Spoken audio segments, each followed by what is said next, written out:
Hi, everyone. See that some people are still joining, so we will get started in Nous another. allons commencer d'ici quelques minutes.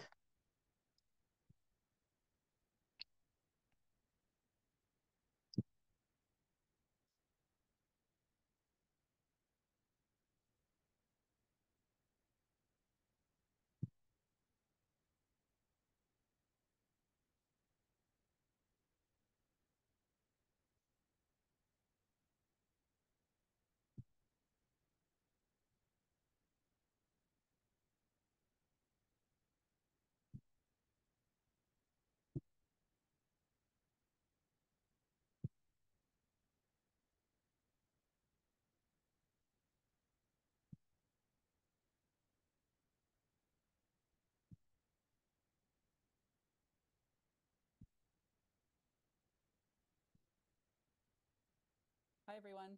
Good Bonjour morning, tout le good monde, afternoon, and bon good evening. après-midi. Thank you all very much for joining us Merci à for vous tous de session nous avoir two rejoints of Momentum's pour webinar cette series. deuxième This is session de where les we séries de introduce and Momentum review up-to-date sur data from la key série momentum trends in health. des My name is sessions David sur Sanders, les... and I am a research monitoring and Je evaluation suis advisor with the Momentum Knowledge un Team. conseiller de recherche. Before we begin Avant de session, commencer there avec are la some session housekeeping d'aujourd'hui, il y items a that I certains need points que je to voudrais go through in souligner order to provide everyone with pour the best pouvoir s'assurer possible que tout le monde ait une meilleure expérience pendant ce webinaire. Next slide, please. Diapo suivante. First, please note that today's Premièrement, webinar and veuillez all other noter que ce future webinaire et les autres will be sessions posted to the de cette website. série seront mises en This ligne is the sur first notre session, site. or if you're not Si vous able to avez attend any of manqué today's notre sessions, session ou we'll be si vous posting n'avez the pas pu recordings participer, from the series vous pourrez shortly after the accéder presentation. aux enregistrements juste après My colleague Ashley will ces share a link in sessions. the chat to the Ma website collègue va and partager le the recording lien portal. vers notre page During web today's pour session, pouvoir we y will avoir have accès. two presenters Pendant notre speaking in session, nous aurons English and des simultaneously in présentateurs French. qui parleront en All anglais et aussi en interpretation français. is Nous available avons for this l'interprétariat session, so I'd like to disponible invite you now to pour cette select session. Je vous the invite language donc à interpretation icon at sélectionner the bottom of your euh, screen. It will be located l'icône for interpreting interprétation Inuit. And then from there, you can et select the ensuite audio vous channel that pouvez you would like sélectionner la to be chaîne on for audio today's session.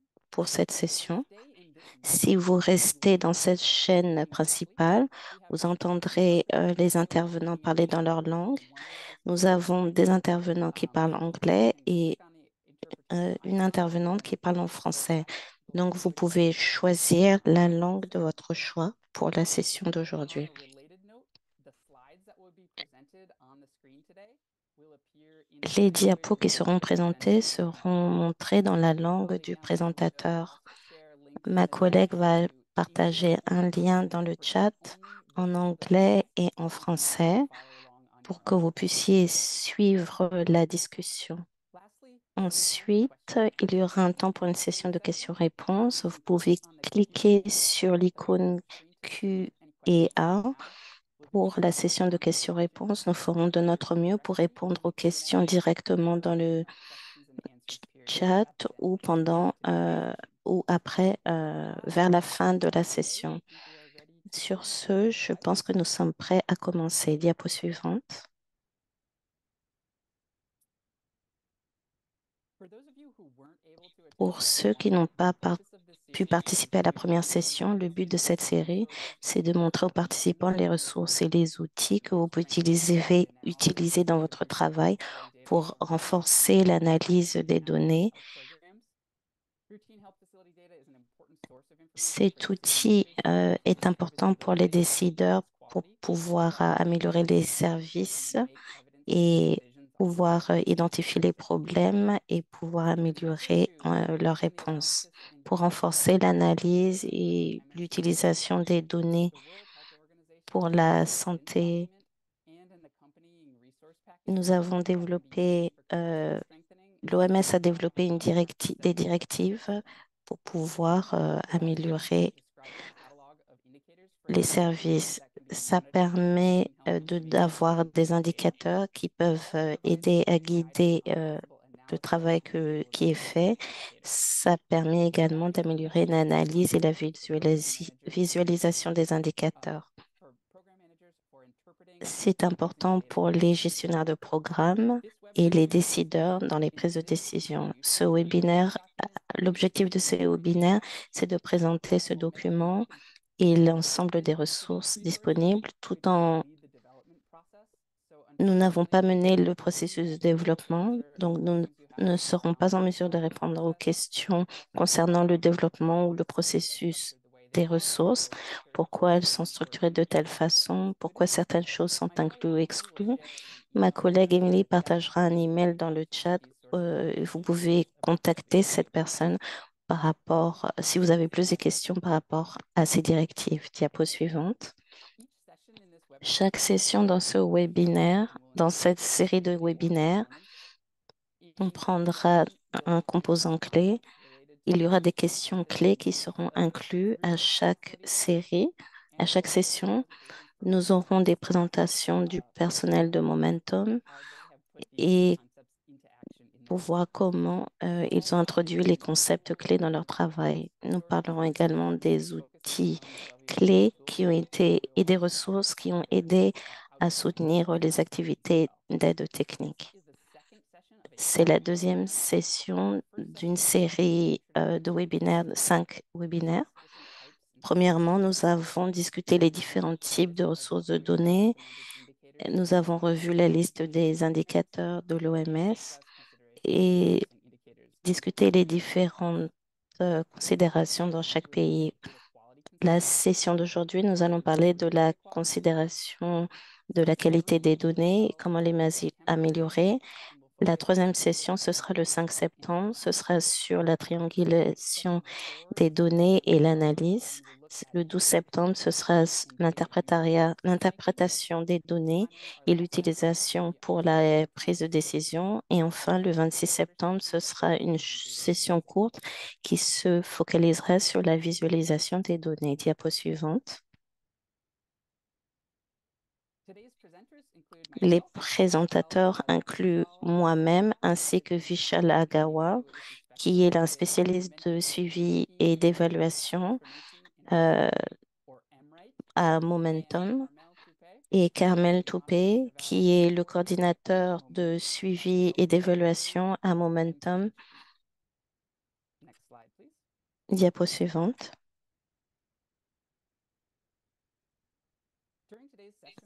Pendant la session d'aujourd'hui, nous allons faire une présentation du cadre assurance qualité des données de l'OMS et les dimensions de la qualité de données. Nous allons également parler des outils et des ressources utilisées pour améliorer le travail par rapport à la qualité des données des établissements de santé. Et nous présenterons et discuterons des exemples de comment nos collègues euh, comment les collègues ont pu aider par rapport au projet qu'ils ont développé. Nous aurons des exemples de l'Inde et aussi un exemple du Bénin. Diapo suivant.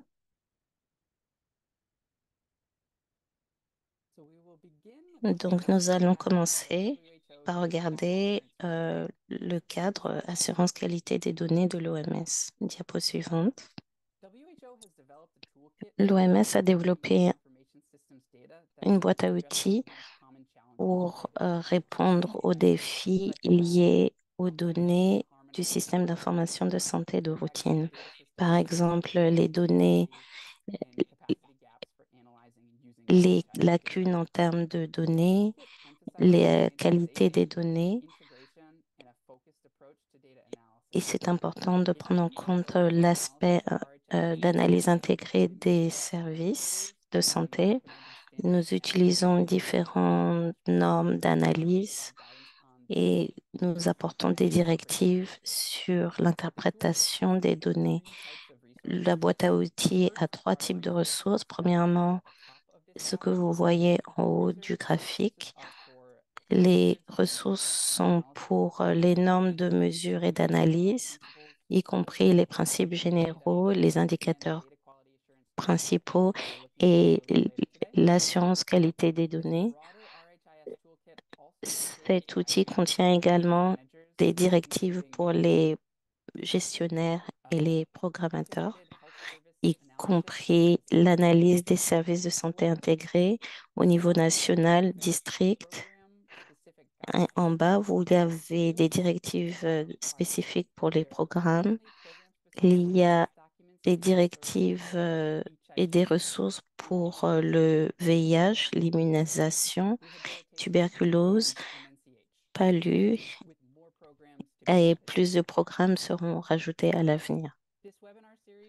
Cette série de webinaires se focalise sur des directives spécifiques au programme, mais aujourd'hui, nous allons également regarder au programme pour l'assurance qualité des données. Diapo suivante.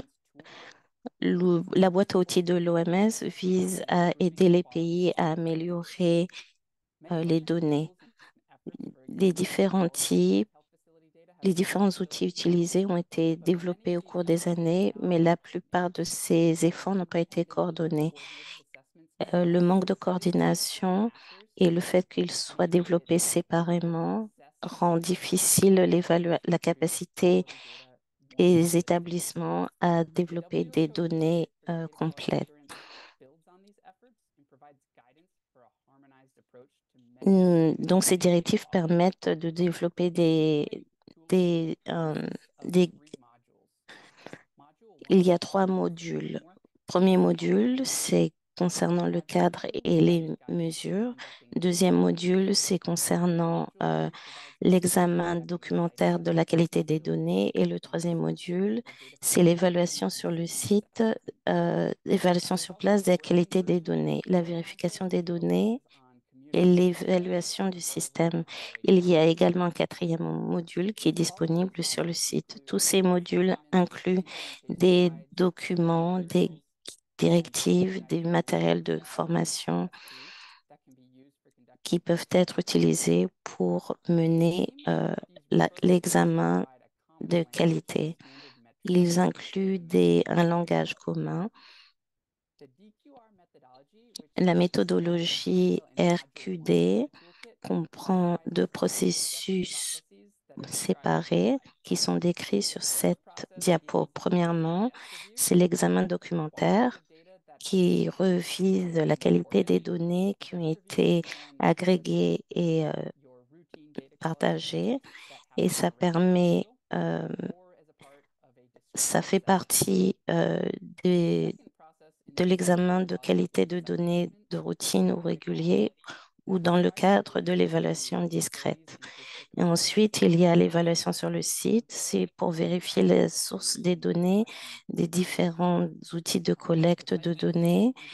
Ça peut faire partie de l'évaluation de la qualité de routine ou ça peut aussi faire partie d'une évaluation discrète. Diapo suivante.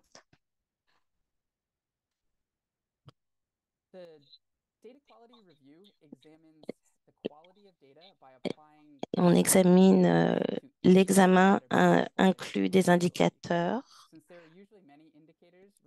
Puisqu'il y a plusieurs indicateurs impliqués, il ne sera pas possible d'examiner tous les indicateurs. Donc, il faut sélectionner certains indicateurs pour inclure pour l'examen de qualité des données. En général, les indicateurs qui sont sélectionnés doivent être des indicateurs qui sont importants pour le suivi et l'évaluation de programme. Ce doit être des indicateurs tracer que l'on peut traquer au niveau national et qui soient indicatifs de la qualité des données pour tous les indicateurs au sein d'un domaine de programme. Les indicateurs doivent être largement disponibles et on doit pouvoir les partager avec la plupart des établissements et les indicateurs doivent être simples et directs pour vérifier la qualité de données des indicateurs. Nous voulons minimiser les chances que nous commettions des erreurs. Diapo suivante.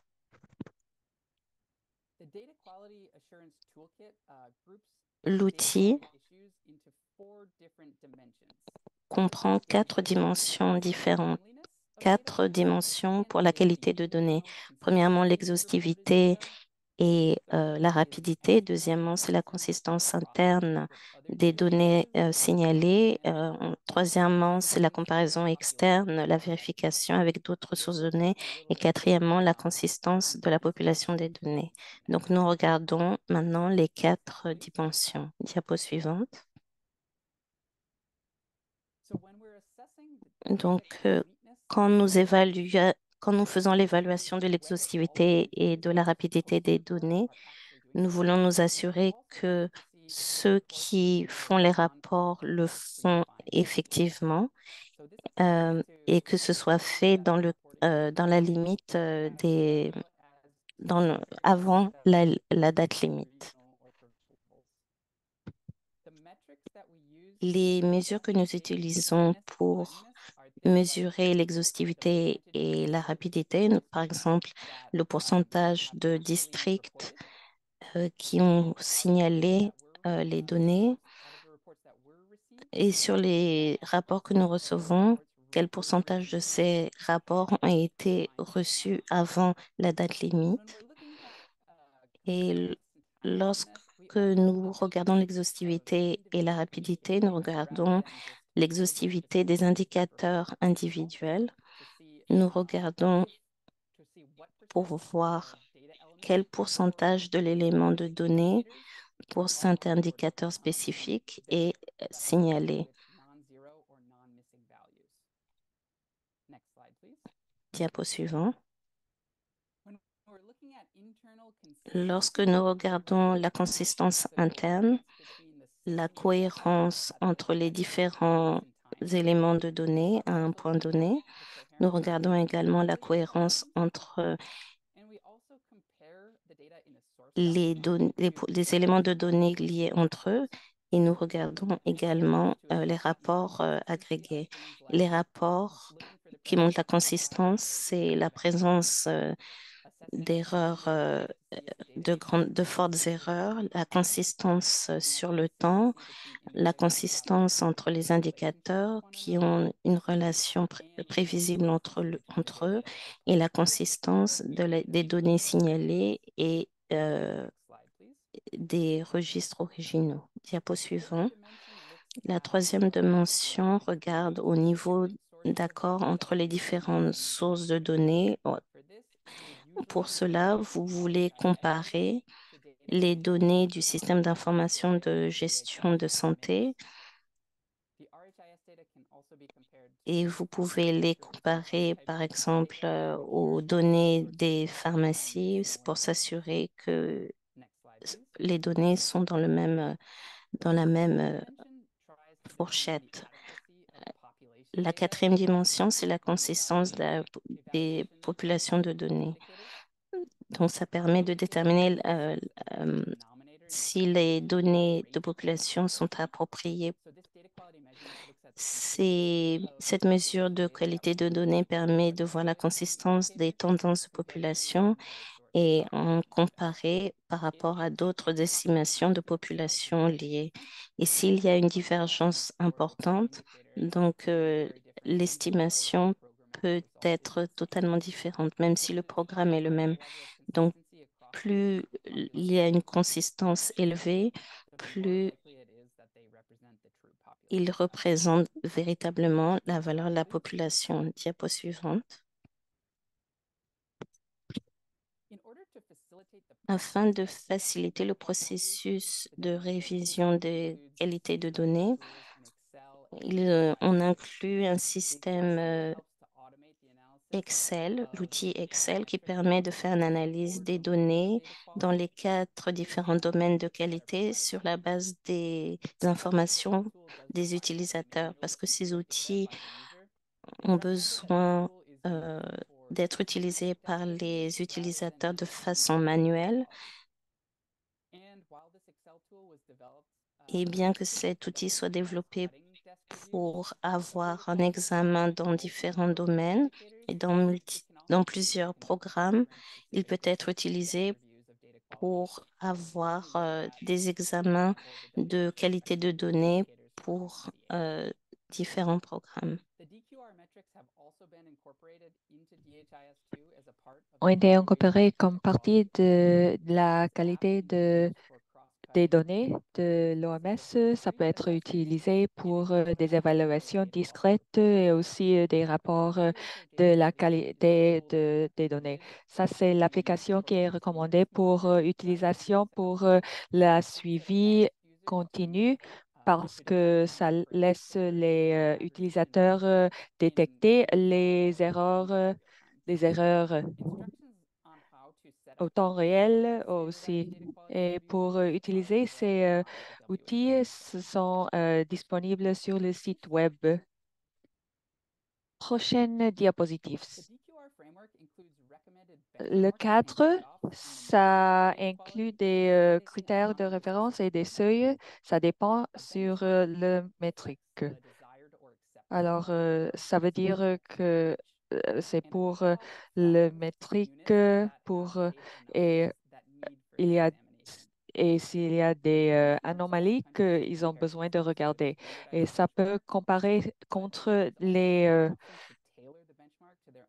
des critères de référence. Ça pourrait, par exemple, aussi, 90%, ça pourrait être acceptable pour un pays qui n'a pas beaucoup de rapports, mais ça peut-être ça ne serait pas acceptable pour un pays qui a qualité de données examen.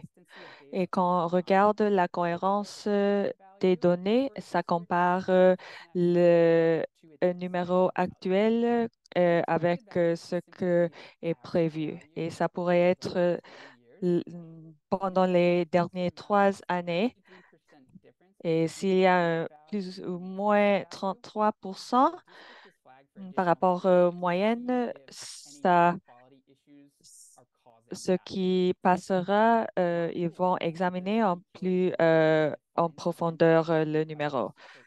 Et pour les quatre dimensions, pour les indicateurs de l'OMS. Prochaine diapo. Pendant la session aujourd'hui, nous avons regardé le module numéro 1 dans la boîte à outils et ça inclut les métriques et aussi la qualité des données. Nous n'allons pas regarder en plus profondeur le module et nous allons pas regarder le 2 et 3 non plus parce que ça va regarder en plus profondeur la qualité des données, aussi des outils pour entraînement et aussi des autres outils. Ma collègue va partager le lien pour pouvoir accéder à la boîte à outils de l'OMS pour l'assurance de la qualité des données. Alors maintenant, ce que nous allons faire, nous allons parler de les considérations sur la qualité des données pour les responsables de santé maternelle, néonatale, infantile et adolescente. Prochaine diapo.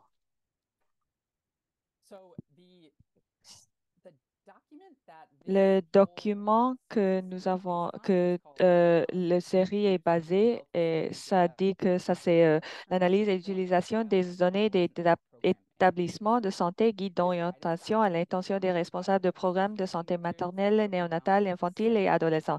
Il y a des matériels de présentation. Pendant la première séance, nous avons regardé les premières deux présentations, les différentes sources et types de données sanitaires et aussi les indicateurs de données de routine pour SMNIA. Et aujourd'hui, on va regarder les considérations sur la qualité des données pour les responsables de SMNIA. Prochaine diapo. Euh, L'objectif de la présentation numéro 2, c'est de décrire les problèmes courants de qualité des données des systèmes d'information sanitaire de routine et les ressources dans la boîte à outils que nous avons déjà regardées et les ressources spécifiques au programme. Ils ont des différents objectifs par rapport à la qualité des données. La boîte à outils, ça va aider avec les examens de la qualité des données en profondeur. et l'autre, c'est pour les personnes qui vont. Le MNC euh, l- regarde la qualité des données d'autres points de vue. Et peut-être c'est pour les analystes, mais les gestionnaires de projets au tout niveau, ils ont besoin d'être familiarisés avec toutes sortes de données, de qualité de la donnée. Euh, c'est pour introduire les concepts pour les gestionnaires pour qu'ils puissent prendre des décisions. Dans les ressources, nous avons toujours les 4 dimensions et, et dans ces ressources, nous avons des exemples qui nous expliquent comment sont les données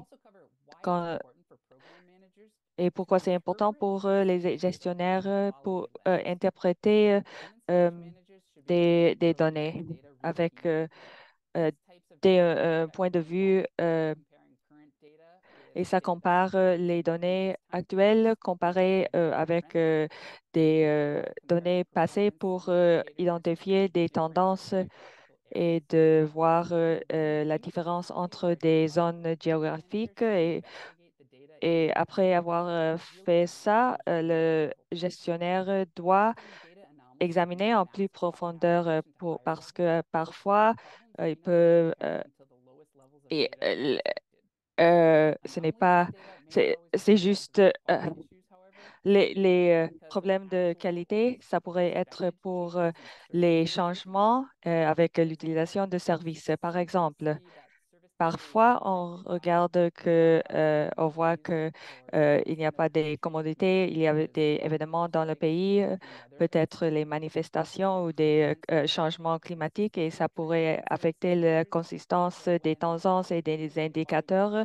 Alors, quand on dit et on peut identifier des problèmes potentiels avec les qualités des données, ça pourrait nous aider avec les ressources spécifiques par rapport à la qualité des données. Ça nous donne un résumé de la qualité et ça peut aider les gestionnaires faire des examens de la qualité des données. Ça, c'est la dernière diapositive et l'autre partie de la présentation numéro 3, ça aide les gestionnaires ce qu'on peut faire pour adresser les problèmes de données, qualité de données, parce qu'on a besoin de euh, comprendre pourquoi euh, ces problèmes existent.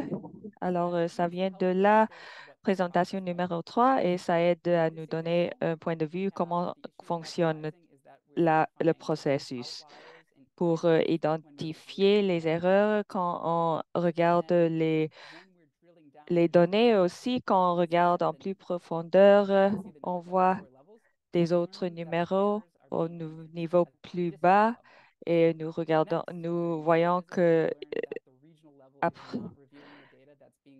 après avoir vu ça, on voit l'examen sur le terrain, ça ne marche pas comme nous pensons et qu'il y a des lignes de directrices qui n'existaient pas.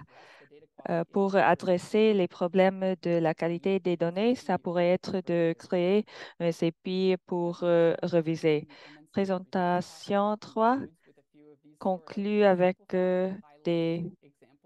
des exemples comme ça, comment le processus se passe et aussi identifier des problèmes et euh, euh, comprendre ce qui se passe et pouvoir identifier des actions correctives. Pour le reste de la session, nous allons parler avec Momentum Awards. Prochaine diapo.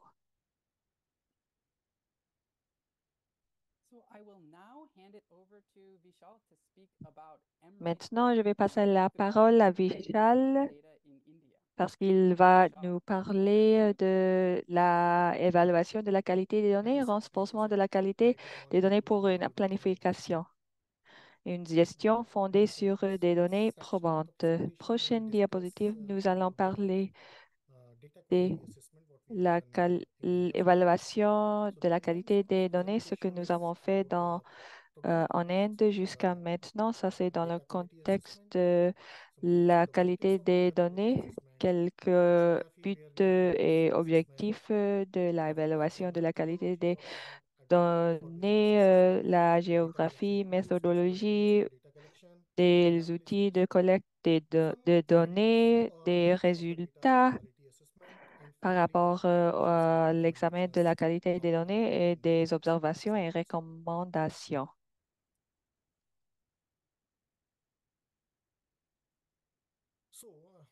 Alors, dans le contexte du projet de vaccination de routine, la principale source de mesure de la couverture vaccinale est constituée par les données rapportées sur le portail de système d'information sur la gestion de la santé. Alors, la qualité des données, on fait des évaluations systématiques avec l'évaluation et ça entrave les notifications des obstacles à l'amélioration de la couverture vaccinale. Alors, l'objectif du projet, c'était de renforcer la qualité des données pour utiliser dans une gestion efficace des programmes en améliorant la qualité des données, renforçant les capacités de suivi et de l'évaluation, soutenant la prise de décision éclairée et facilitant le renforcement des capacités des parties prenantes locales. Prochaine diapositive, s'il vous plaît. Merci. Comme j'ai déjà dit, évaluation de la qualité des données, c'est renforcer le système d'enregistrement et de rapport des données sur la couverture vaccinale. Et dans le portail, euh, pour évaluer la qualité des données. C'est pour quatre mesures principales: disponibilité, complétude, accord, cohérence. Euh, Nous sommes en train de réviser tout cela. Disponibilité, c'est la disponibilité physique des dossiers et des rapports. Complétude, je veux dire que ça, c'est tous les champs de données spécifiés relatifs à la vaccination ont été remplis. Accord, ça veut dire ici déterminer s'il y a deux documents censés, ils doivent contenir les mêmes données et par rapport à la cohérence, c'est déterminer si les données rapportées suivent la logique attendue d'un système de vaccination. Et l'objectif, deuxième, c'est de comprendre les forces, faiblesses, opportunités du système d'enregistrement et de rapport des données. Et, et aussi d'élaborer des plans d'amélioration de la qualité des données pour surmonter les obstacles et comment on peut améliorer le, les données et la ligne de temps aussi euh, pour l'implémentation des données. Prochaine diapo. Euh, Maintenant, on va parler de la géographie. La DQA a examiné tous les dossiers et rapports relatifs à la vaccination de routine, ou dans quatre villes CM à travers GSI a reçu un ordre pour implémenter dans ces villes des villes CM, et nous avons fait des évaluations de la qualité des données à travers ces quatre États. Et quand? C'était entre juin 2023 et novembre 2023. Et les données ont été collectées entre février et mai Et ce qui s'était analysé à l'aide d'un outil basé sur Excel. Les résultats ont été partagés avec les autorités sanitaires de l'État et du district. Prochaine diapo. Alors, flux de données sur la vaccination de routine en Inde. On commence avec les flux de données sur la vaccination de routine. Un feuille de pointage, ça c'est une source, seule source, et ça va à la carte de protection maternelle et infantile et des feuilles de pointage aussi. Les données vont dans le registre de santé reproductive et infantile. Se sont maintenus et portés par le soignant. Et toutes les données sont stockées, les données sont toutes stockées par l'antigène pour les PHC urbains. Et après ça, chaque mois, les données sont entrées dans le système HMIS. Prochaine diapositive, s'il vous plaît. Ça, c'est les flux de données. La feuille de pointage pendant la session, pendant le DQA, nous avons déjà revisé toutes les feuilles de pointage et des autres enregistrements relationnés avec la santé entre juin et novembre 2023. Et après ça, ils sont soumis à l'UPHC et nous avons vérifié aussi les rapports de progrès pendant ce temps-là. Prochaine diapositive, s'il vous plaît. Ça, c'est la méthodologie pour examen de la qualité des données. Pour cette méthodologie, nous avons pris en compte un manuel d'auto-évaluation dans la qualité des données développé par l'OMS et le système en Inde aussi. Et aussi, nous avons la feuille de pointage, le registre, les copies, rapport mensuel d'avancement et aussi le rapport mensuel d'avancement électronique. Et ça prend en compte ce que nous avons déjà en parlé avec la complétude, disponibilité, accord, cohérence et ces rapports nous aident à faire un examen de la qualité des données. Prochaine diapositive. Comme on a déjà sélectionné la période de référence juin à novembre pour l'évaluation, nous avons déjà vérifié cela pendant une période de 6 mois. Ce sont les 6 mois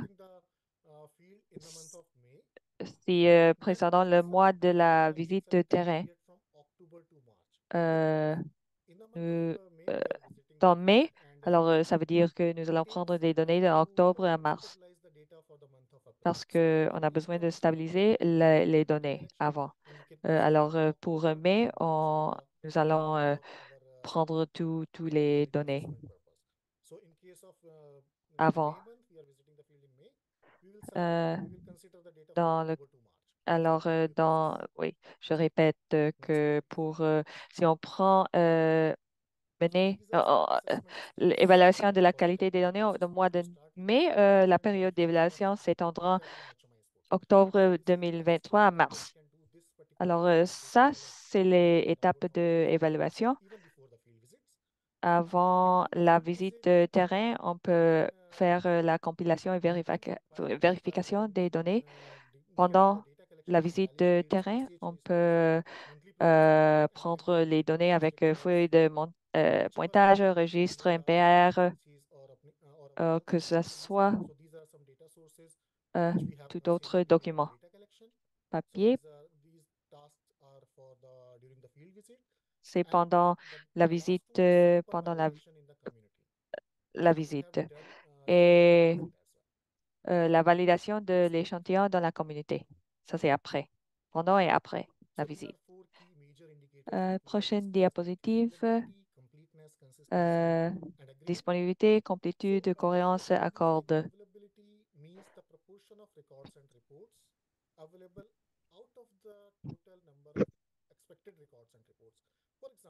Par exemple, si un agent de santé a eu 100 sessions et la feuille montre que ça doit être utilisé pour chaque session, sur les 100 sessions, combien de feuilles nous pouvons avoir de la part de facilitateurs. Donc, c'est ce qui rentre dans le cadre de la disponibilité. Ensuite, l'exhaustivité. Cela veut dire les données en rapport avec l'immunisation. Est-ce que, par exemple, dans les rapports, tout ce qui est en rapport avec l'immunisation, les informations sont-elles inscrites? Est-ce que les tests en matière d'immunisation ont été rapportés? Par exemple, nous avons revu les données pendant 6 mois, les informations qui sont dans le rapport. Pendant 6 mois, le dominateur, c'est 6. Et sur ces 6 mois, combien de rapports sont complets, sont exhaustifs par rapport aux données en matière d'immunisation? La consistance, cela veut dire que les données doivent suivre une logique. En matière d'immunisation, par exemple, dans un système logique, dans une tendance logique, le nombre de doses administrées doit être plus élevé que le nombre d'OPV. Si on peut voir cela, quatrième indicateur, l'accord, ça veut dire s'assurer que les mesures, que l'on puisse comparer les données entre deux documents. Est-ce qu'il y a une différence ou non? L'indicateur numéro 1, la disponibilité. Nous avons revu la disponibilité à travers les feuilles de mesure, les rapports mensuels, les données du portail du système d'information de gestion de santé. Sur le nombre de sessions menées, c'est le dénominateur utilisé. Pour les rapports mensuels, les documents papier euh, sont-ils disponibles physiquement? Et pour les données, d'établissements, la proportion du nombre de rapports disponibles dans les établissements. Deuxième indicateur, l'exhaustivité. Nous n'avons pas examiné l'exhaustivité des feuilles de mesure en raison de la limitation des limitations en termes de conception du format. Mais l'exhaustivité, cela veut dire, par exemple, pour le rapport mensuel, est-ce qu'ils ont tous les domaines liés à l'immunisation spécifiquement qui sont remplis? S'il y a, nous devons, si ce n'est pas le cas, le rapport est considéré comme non exhaustif.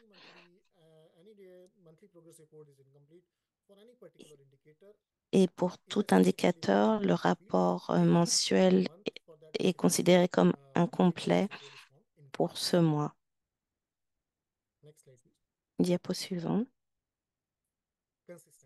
La consistance. Comme je l'ai dit, la consistance, c'est la tendance logique en matière de données soumises pour le rapport et pour les données fournies au portail du système. Pour une période de 6 mois, il faut voir si la couverture est plus OPV1 est plus grande que la couverture de OPV3. Autrement, cet établissement de santé n'a pas vraiment bénéficié de bonnes données. Diapo suivante. En termes d'accords, nous avons différents types d'accords.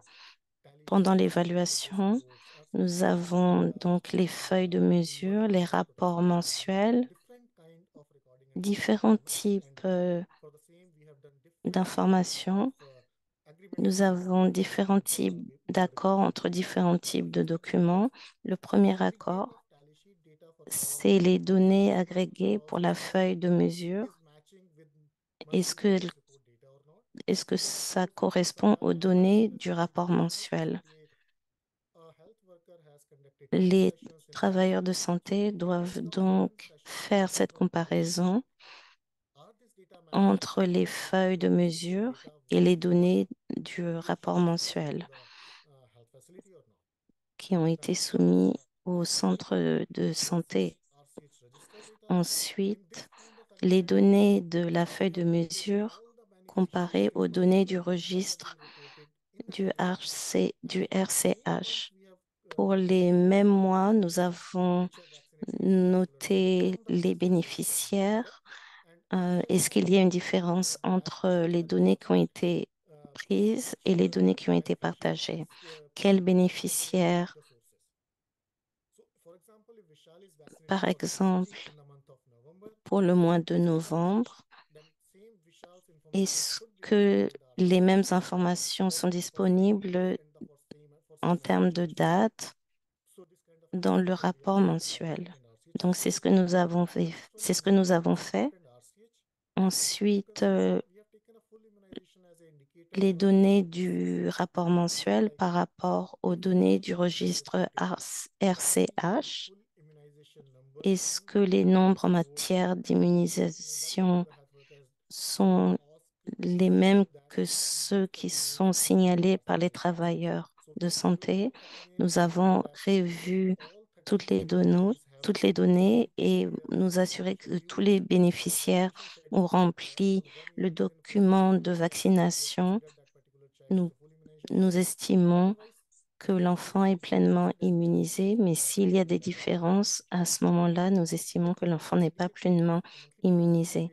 Le quatrième élément d'accord, c'est les données du rapport mensuel avec les données du portail du système d'information de gestion de santé. Il doit avoir un accord de 100%, une harmonisation de 100%. Le dernier, c'est entre les données du registre du RCH et les données de la carte euh, pour la mère et l'enfant, la santé de la mère et l'enfant, quelles que soient les informations de vaccination qui sont incluses. Nous vérifions toutes les dates de vaccination et toutes les étapes entre la mère et l'enfant. Si les informations correspondent, s'il y a une harmonisation entre ces deux sources, nous devons l'indiquer. Diapo suivant. Maintenant, nous allons parler de l'outil de collecte de données pour l'évaluation de qualité. Vous pouvez voir du DQA1. Pour cet outil, nous avons une session des feuilles de mesure. Les sessions ont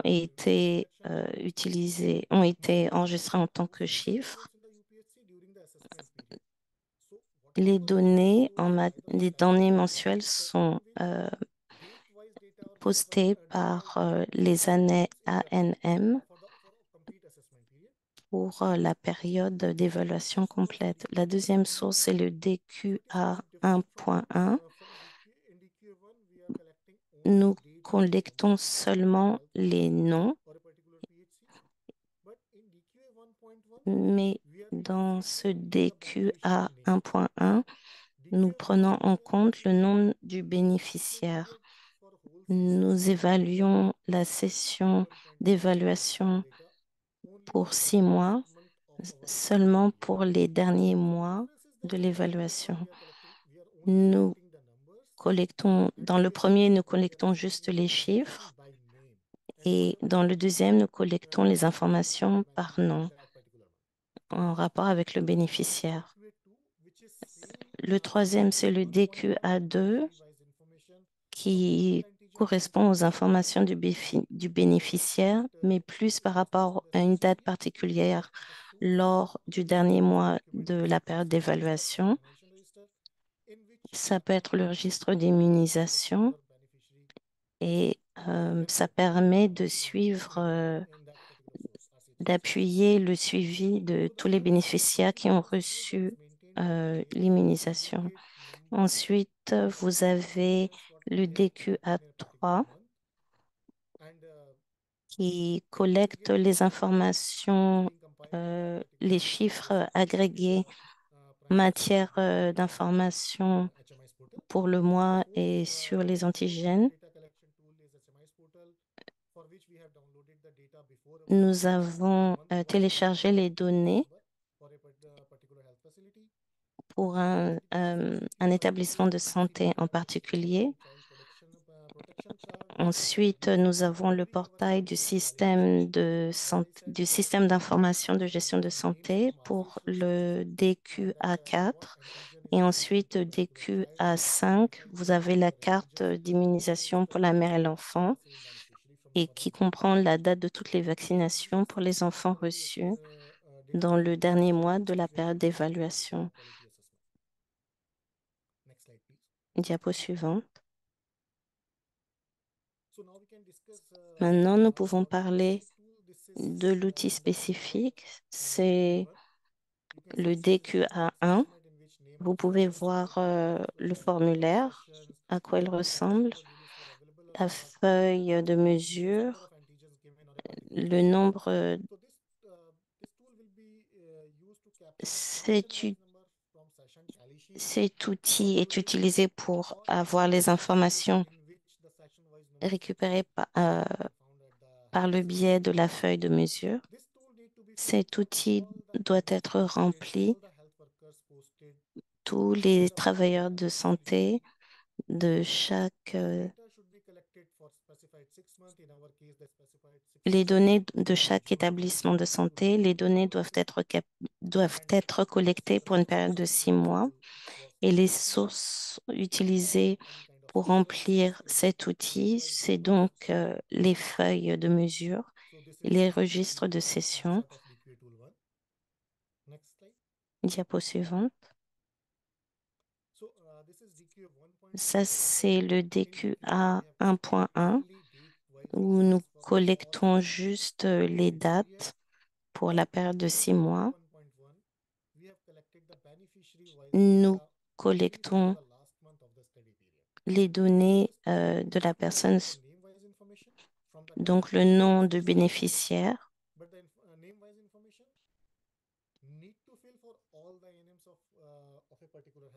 On doit utiliser cet outil pour avoir le détail en matière d'immunisation, les noms pour remplir la feuille de mesure pour le dernier mois de la période d'évaluation. Nous devons écrire le nom de l'enfant avec le nom du père pour éviter la duplication des noms.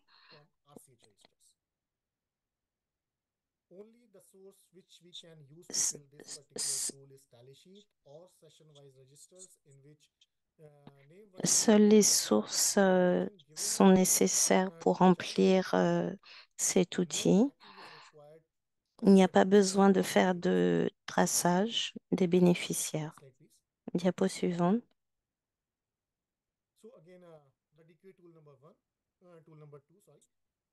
DQA2, c'est la même chose que DQA1, mais la différence, c'est la source qui est nécessaire pour remplir cet outil. Nous avions utilisé les informations du registre Mais maintenant, ici, nous utilisons les informations et le suivi de toutes les informations du bénéficiaire sont disponibles. Tout type de duplication, les données doivent être collectées dans un mois précis. Dans notre cas, nous avons collecté les données pour novembre pour DQA1 et DQA2. Désolée d'interrompre, juste pour dire qu'il vous reste 5 minutes. Oh, merci. DQA3, c'est la source qui est nécessaire pour remplir cet outil. C'est le MPR. Le MPR, le rapport mensuel qui est disponible au niveau de l'établissement de santé. Diapo suivante. Ça, c'est la copie de DQA3. Donc, DQA4, la seule différence, c'est que cet outil peut être utilisé pour capturer les nombres agrégés par mois. Diapo suivante, c'est DQA5. Cet outil, nous l'utilisons pour l'évaluation au niveau des communautaires, pour la validation communautaire sur le terrain. C'est les mêmes données que nous utilisons pour vérifier les informations de bénéficiaires. Vous pouvez voir dans les colonnes, nous devons remplir les jours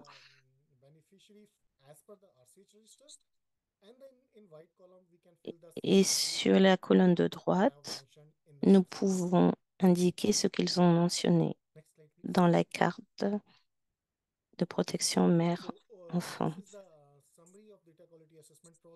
Ici, c'est la présentation des processus d'évaluation de la qualité de données. Pour une seule session, il y a la carte de protection mère et enfant. Ça, les données sont disponibles au niveau individuel. Le rapport de progrès mensuel est disponible au niveau de l'UPHC et le système d'information de gestion de santé.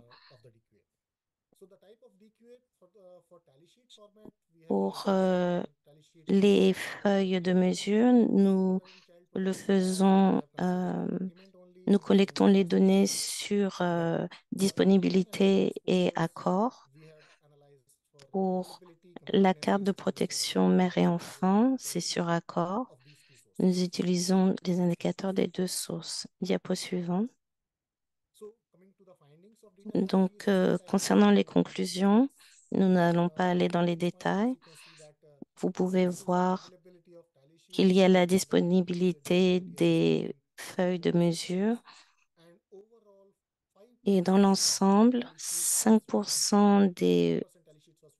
5% des feuilles de mesure sont disponibles. Donc, vous pouvez voir sur une session de 6 mois, seulement 5% sont disponibles. Diapo suivante. La disponibilité du rapport de programme mensuel. Ce qui est mentionné ici,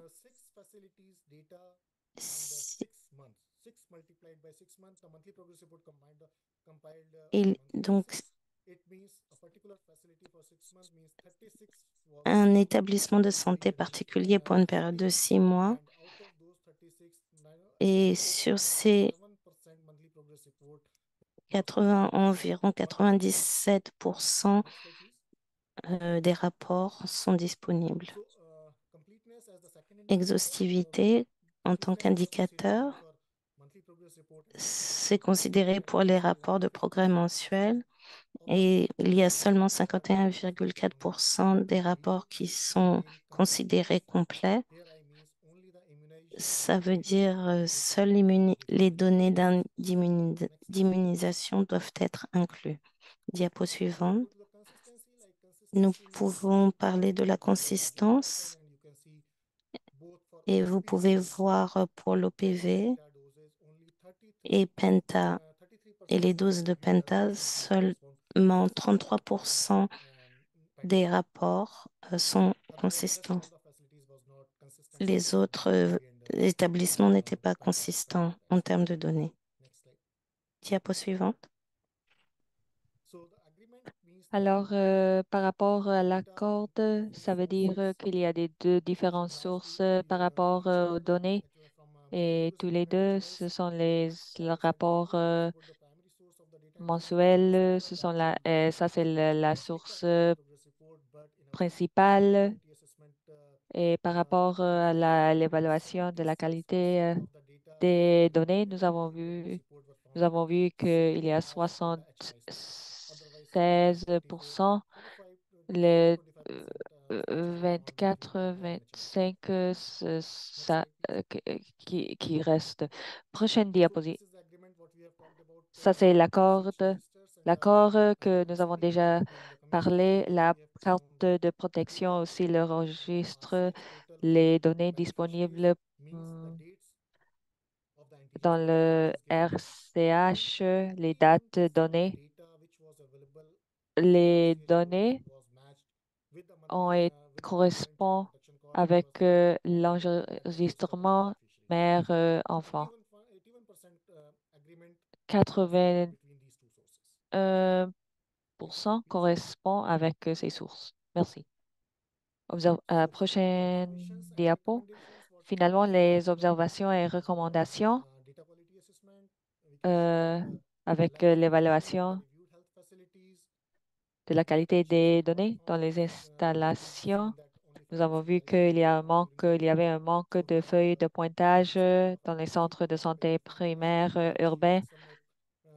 Développer une feuille de pointage. Nous avons déjà partagé une feuille de pointage. Ils ont déjà imprimé cela. Alors, dès maintenant, tous les quatre villes, ils ont fait ça et ils utilisent ces installations, utilisent ces feuilles de pointage par rapport à un rapport mensuel d'avancement incomplète. Nous avons déjà revisé l'examen des MPR, rapport mensuel d'avancement, pour que nous puissions avoir du progrès. Et les travailleurs, les infirmières, ils travaillent sur ça. Examen et analyse NADK des données au niveau des centres de santé primaires urbains. Nous avons besoin d'assurer une analyse des données en temps utile par rapport au système et finalement, problème d'accord ou concordance entre les différents outils. Et nous avons vu que effectuer une validation croisée fréquente des dossiers des rapports, ça va aider et on peut adresser le problème. Et aussi avec DQA, ça a été euh, révisé par l'État, le district, pour que nous puissions valider, adresser, ils le puissent. Je pense que ça, c'est la dernière diapo. Merci beaucoup. Merci beaucoup, Vishal. Ça, c'était très intéressant, la présentation. Nous avons des questions dans le chat. Nous allons avoir l'opportunité de parler de tout cela à la fin. Maintenant, on va, Carmel Toupé, il va parler comment améliorer la qualité des données dans le secteur privé. Je voulais vous alerter jusqu'à dès maintenant, le présentateur va commencer à parler en français. Alors, si vous n'avez pas, euh, si vous voulez entendre la présentation en anglais, s'il vous plaît, si vous pouvez cliquer sur l'icône et sélectionner anglais. Et je vais passer la parole à vous, Carmel.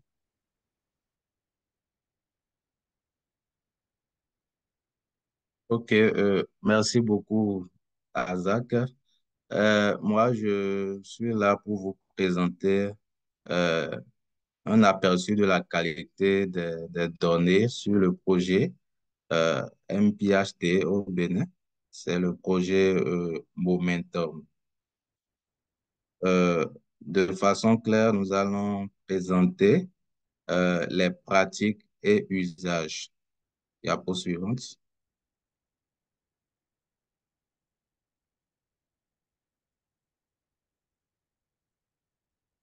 Ok, donc voilà un peu ce que ça va être notre plan de présentation. Euh, Premièrement, nous aurons ce qu'on appelle une vue d'ensemble et également l'engagement avec les centres partenaires. Ça sera la première section.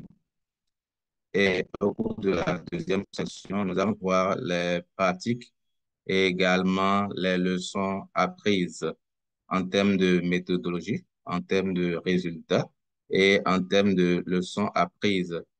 Nous aurons également une section 3 qui va parler de l'utilisation des données, c'est-à-dire quelle utilisation est faite des données. Et puis, nous aurons une dernière session qui va un peu parler des annexes, les problèmes identifiés, comment les résoudre, etc. Diapo suivante.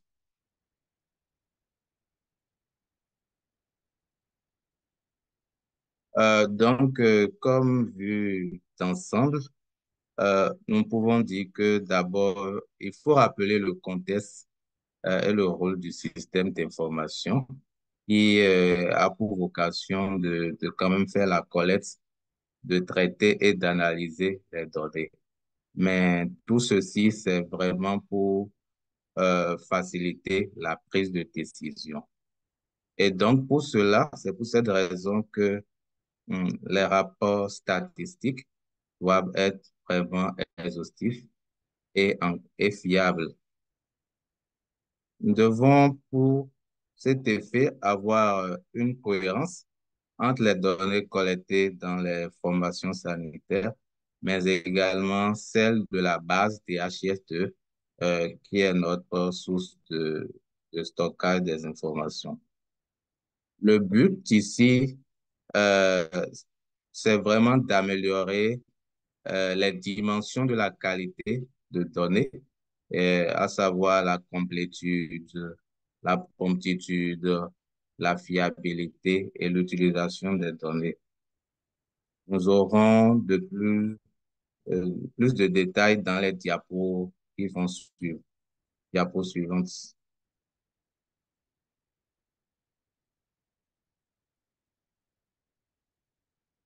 OK, ça c'est, voilà.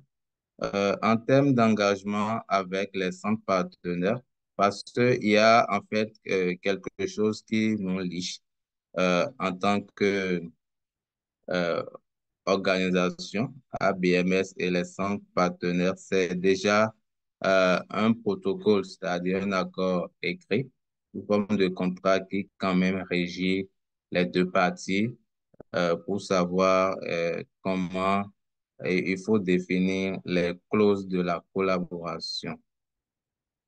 L'autre chose, c'est que nous avons euh, les récompenses des meilleurs centres sur la base des performances. Et ici, quand on parle de performance, il s'agit des performances euh, non seulement en termes de statistiques, mais aussi au niveau de la qualité des services. Il y a du fait que il y a des formations également qui sont organisées à l'endroit de ces cliniques-là, de ces formations sanitaires-là, des formations sur la PF, la planification familiale, euh, la santé maternelle, néonatale et infantile, y compris bien la formation sur les outils de collecte.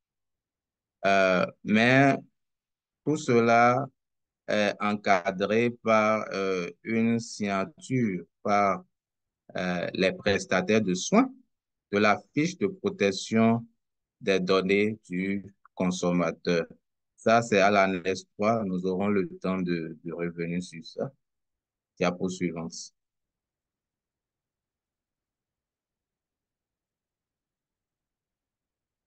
Donc, nous allons voir au cours de la deuxième session la méthodologie et le déroulement du RDQA, entendez Routine Data Quality Assessment.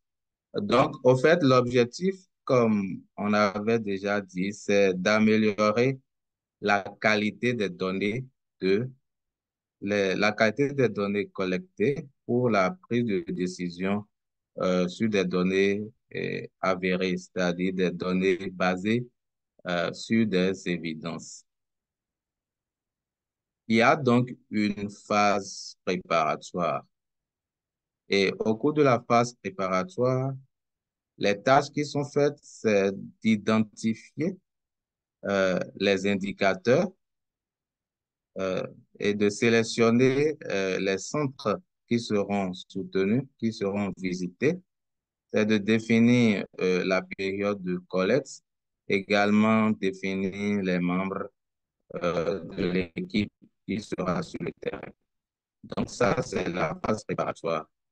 Après, nous avons également une phase d'exécution. Et au cours de la phase d'exécution, on utilise un outil Excel qu'on appelle l'outil RDQA. C'est un outil qui a été développé par PSI, Population Service International, qui permet quand même de vérifier les différentes dimensions que nous avons listées, à savoir la complétude, à savoir la promptitude, à savoir euh, la rapidité également dans la transmission des rapports pour pouvoir vérifier la qualité de tout ce qui est fait. Après la phase d'exécution, nous avons une toute dernière phase, la restitution.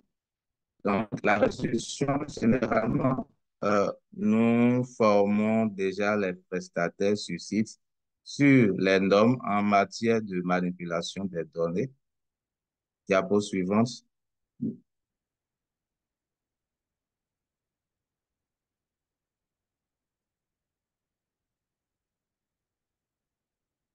Voilà. Là, nous avons l'outil qui est utilisé.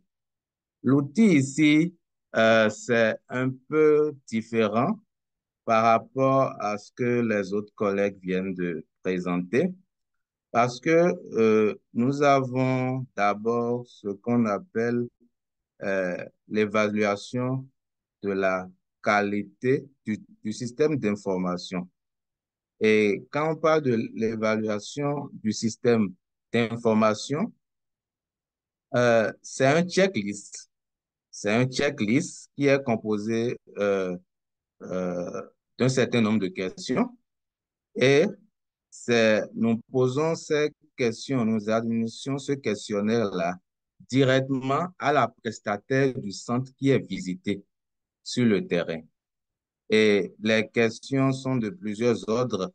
Il y a, par exemple, est-ce que les outils standards sont utilisés? Est-ce que le centre dispose d'un système d'archivage adéquat? Est-ce que la prestataire maîtrise ce qu'on appelle indicateur et ce pourquoi elle collecte des informations? Est-ce qu'il existe des fiches de stock? Donc, ce checklist est administré euh, à la prestataire. Et vous allez voir que il y a une légende qui accompagne. C'est un outil SL automatisé. Dès que vous remplissez le questionnaire, vous avez le score qui s'affiche. Donc, sur l'exemple à l'écran, vous allez voir un score de 86%. Donc, 86%, cela veut dire que euh, nous sommes à la coloration orange. Et nous avons d'autres colorations, 90% et plus, qui est la coloration verte. Donc, en fonction de ça, l'information l'information est tirée pour la conclusion. Diapo suivante.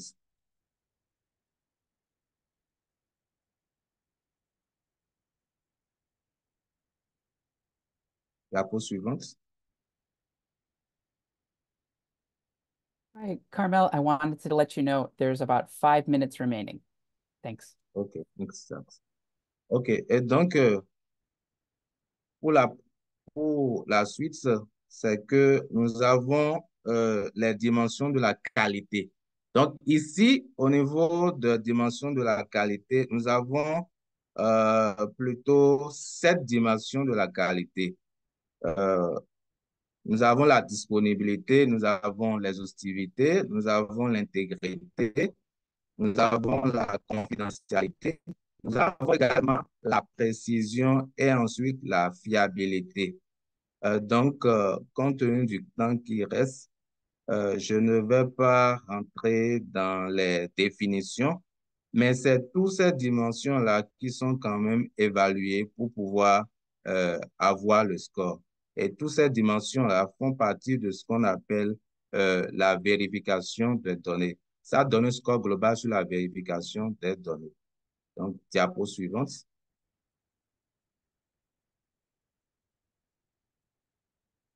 OK, ça, c'est un exemple de la fiabilité. Ça rentre également dans l'autre étude où nous comparons les rapports primaires, les rapports sources et les rapports de synthèse à la base du DHIS2. Et ça nous permet de tirer les conclusions. L'exemple qui est ici, c'est que l'évaluation a été faite sur une période de 3 mois, de janvier à mars 2023.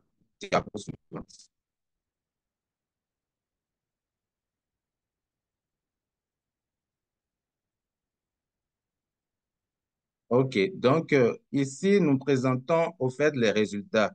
Donc, pour les résultats, nous avons les résultats de 11 centres qui sont affichés à l'écran. Donc, nous avons au fait les 7 dimensions, toutes les dimensions qui sont représentées. Et vous allez voir, quand c'est ouvert, c'est que c'est bon. Euh, Ce qui est attendu ici, c'est un score de 90%.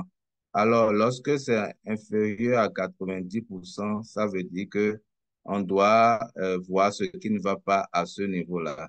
Et dans l'exemple, nous avons vu qu'il y avait un problème au niveau de la promptitude.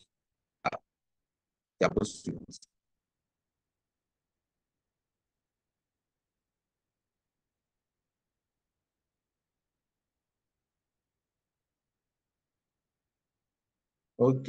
Et là, ici, nous avons au fait le score global. Nous avons la vérification des données et nous avons l'évaluation du système. Donc, l'évaluation du système ici est à 87%. Le score de la qualité se situait à 92%. Et tout cela nous a permis de conclure 97% pour la vérification des données. Diapo suivante.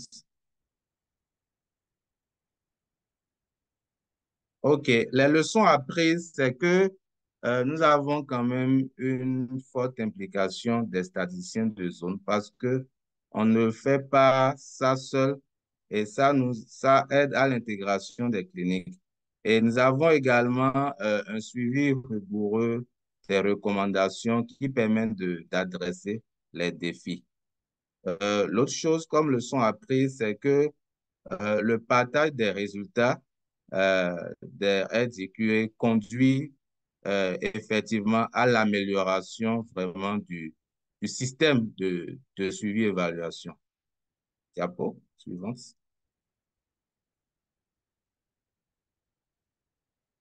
OK.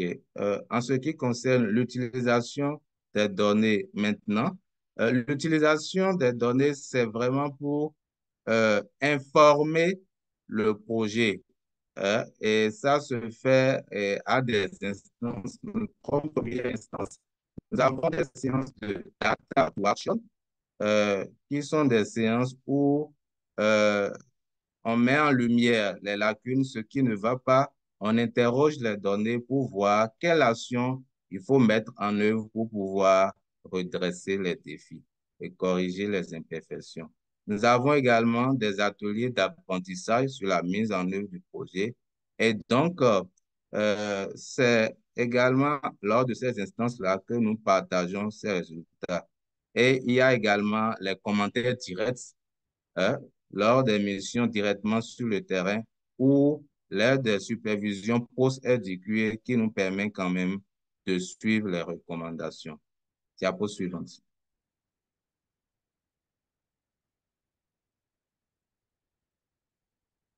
Diapo suivante. OK. Les défis auxquels nous sommes confrontés, c'est déjà l'utilisation de l'application RDQA. Tout ce qui est présenté, c'est l'outil Excel qui est encore manuel, qui est utilisé. Mais il est possible de paramétrer, et PS il l'a déjà fait dans le DHIS2, l'outil Excel directement. Donc, c'est de voir la mise en œuvre là, de cet outil et de commencer à l'utiliser. Et ça va aussi faciliter le processus. L'autre défi, c'est de faire l'évaluation dans un nombre de cliniques plus élevé, de formations sanitaires plus élevées.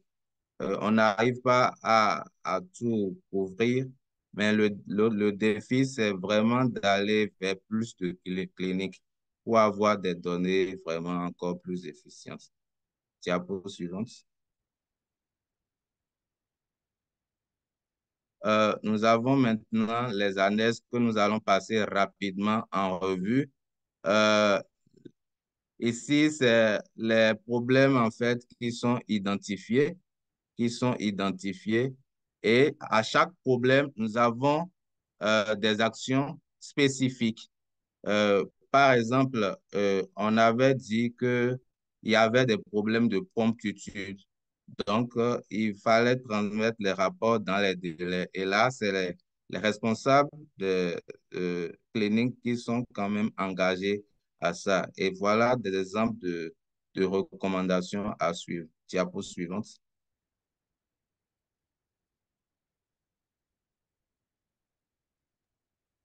Carmel, we Nous will avons- need to conclude in just another minute. We have time to answer a few questions. Sorry to OK. interrupt. OK. Nous avons également le plan de suivi des recommandations, c'est des exemples. Là, au fait, c'est les recommandations qui sont dans l'autre matrice qu'on avait montré, mais ici, on les vérifie avec un statut, avec un score bien déterminé et les prochaines échéances pour euh, celles qui ne sont pas réalisées. Diapo suivante.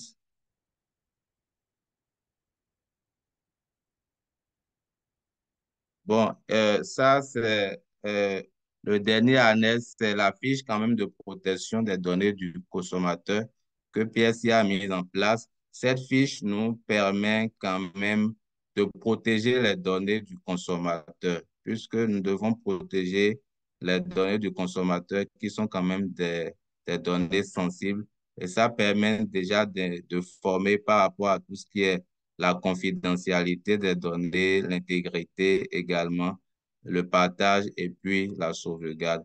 Donc, quand nous faisons la mission, nous, les prestataires sont formés sur cette fiche et on recueille leur signature comme un engagement à respecter tout ce qui est dit. Voilà, ça sera tout. On est à la fin de la présentation. Merci pour votre intérêt.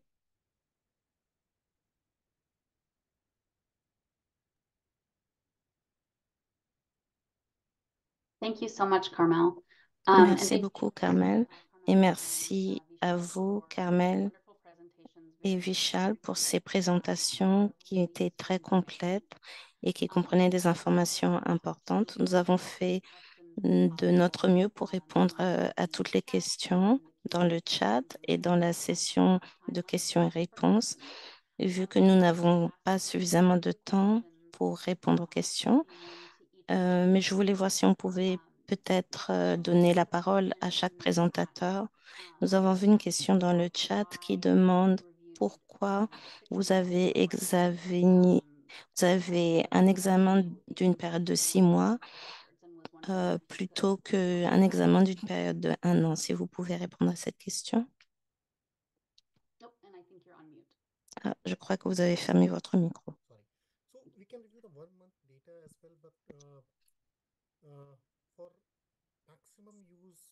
Pour une utilisation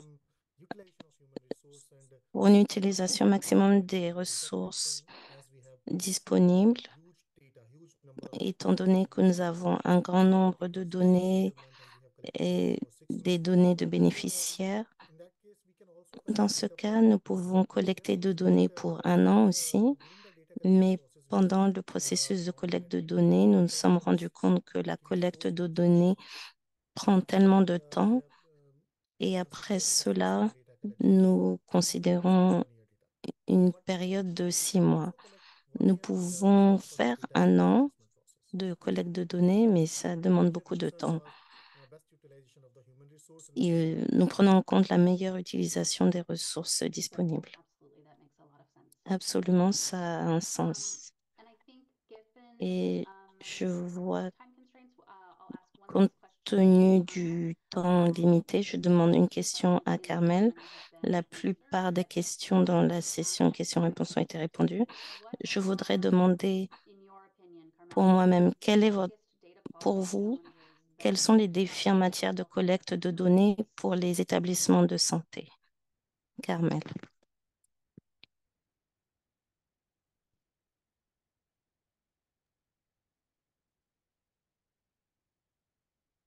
Carmel. Merci Émilie. Le principal défi, c'est nous avons des problèmes de promptitude. Ça, c'est ce qui reste le principal défi. À part la promptitude, il y a aussi parfois les hostilités qui s'y ajoutent un peu. Donc, c'est les deux défis qui restent, mais on est en train quand même de les adresser, puisque les séances, comme je l'ai dit, les séances de feedback et les ateliers d'apprentissage permettent quand même de revenir sur ces points et de les corriger. Voilà.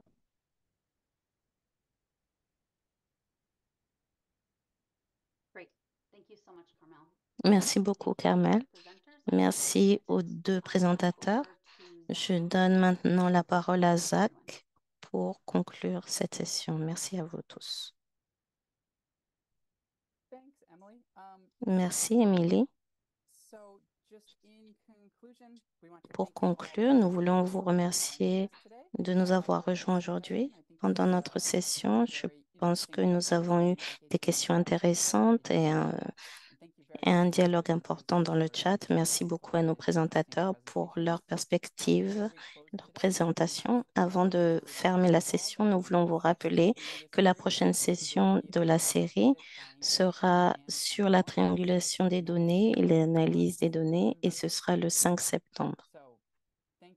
Merci une fois de plus à nos présentateurs et à vous tous de nous avoir rejoints et nous espérons être en contact avec vous bientôt. Merci. Merci tout le monde. Merci. Au revoir.